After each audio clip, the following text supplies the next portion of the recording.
The morning sun cast a golden hue across the cozy apartment, its soft rays filtering through the sheer curtains that framed the windows. The apartment wasn't grand or expensive, but it radiated warmth, the kind of warmth that came not from the walls, but from the people who lived within them.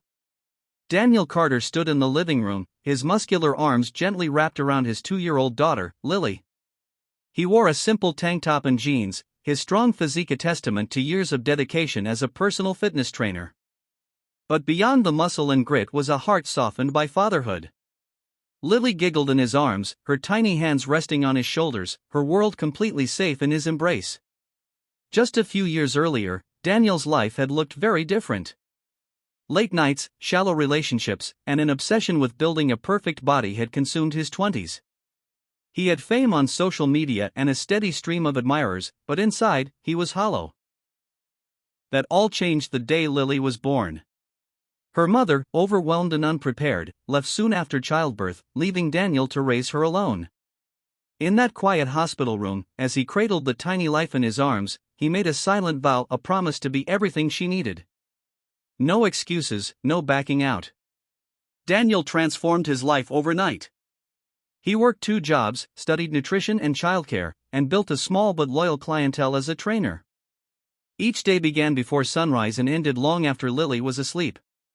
He sacrificed sleep, fun, and even his own dreams, but he never regretted a moment of it.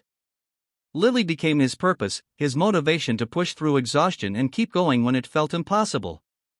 Across the city, Claire Summers stood in front of a full-length mirror in her luxurious apartment. She looked stunning, draped in a white blazer dress, heels perfectly matched with her handbag, hair styled with effortless perfection. She was the face of elegance. An icon in the fashion industry who had worked relentlessly to climb the ladder. From brand collaborations to magazine covers, she had it all: fame, influence, and wealth. But as she looked at her reflection, a strange emptiness stared back. Despite the glamour, Claire was tired. She had spent years building her empire, crossing continents, and signing million-dollar deals. But in the silence of her apartment, without cameras or applause, she felt deeply alone. Her success had come at a price: family gatherings missed, friendships faded, and love pushed aside. Somewhere in the whirlwind of ambition, she had forgotten what it meant to be vulnerable, to be human. Their worlds collided on a rainy Tuesday afternoon. Daniel had taken Lily to a quaint bookstore cafe. She loved the smell of old books and the way warm cocoa made her giggle. Claire, trying to escape the paparazzi and a long day, ducked into the same cafe. As she stepped inside, her heels slipped on the wet floor. She braced for a fall, but strong arms caught her mid-air. "Whoa!" "Careful," Daniel said with a smile, steadying her. Claire looked up, slightly startled, meeting the kindest eyes she had seen in a long time. "Thanks," she said, adjusting her coat. She was used to men trying to impress her, but Daniel was different, humble, grounded. A small voice chimed in from Daniel's arms. "Hi," Lily said, smiling at Claire with innocent curiosity. Claire's heart melted a little. That simple greeting, pure and unfiltered, caught her off guard. They ended up seated at nearby tables. A casual conversation began, sparked by Lily's curiosity and Claire's gentle presence. It wasn't long before they were laughing about childhood books and favorite cafes.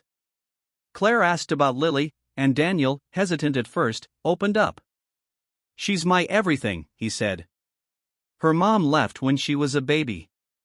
I didn't know what I was doing, but I made her a promise. That I'd never leave. That I'd always show up." Claire listened, moved by his sincerity. It was rare in her world. Most people she met were chasing clout, not character. He asked about her life, and she told him the truth, not the rehearsed media version, but the real one. "I have everything I ever wanted," she said. "And yet, I don't know what I'm really missing." They exchanged numbers. What started as a spontaneous encounter became a growing connection. They met for coffee, then dinners, then weekend walks with Lily. Daniel introduced Claire to a life she had forgotten: simple joys like cooking, reading bedtime stories, and laughing over board games. Claire, in return, encouraged Daniel to dream bigger. She helped him design a website for his fitness training and connected him with people who could grow his business online. Daniel admired Claire's brilliance. Behind her success was a woman who had fought her way through doubt and criticism. He respected her not just for her career, but for her heart. And Lily adored her. She'd run into Claire's arms, pull her toward tea parties with dolls, and sometimes accidentally call her mama. Daniel noticed but never forced anything. Love, he believed, should never be pressured. Months passed, seasons changed, and so did their relationship. They became a unit, not perfect, but whole. But life has a way of testing the things we cherish most. Claire received a once-in-a-lifetime offer to lead the global expansion of her fashion brand based in Paris. It was everything she had ever dreamed of, the culmination of 2 decades of work. But it meant leaving Daniel and Lily behind. She was torn. One evening, she sat beside Daniel, unsure how to say the words. "I got the offer," she said quietly. He nodded, as if he already knew. "Paris?" "Yes."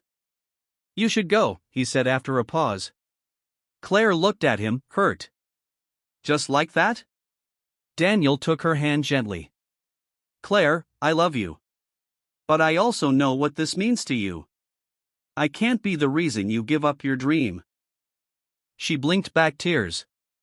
"But what if you and Lily are my dream now?"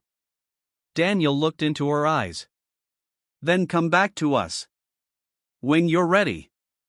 If it's meant to be, it will be." Claire left a week later. The goodbye was soft and heartbreaking. Lily didn't understand why Auntie Claire wasn't coming anymore. Daniel, too, felt her absence like a shadow in every room. 2 years passed. Daniel's business flourished.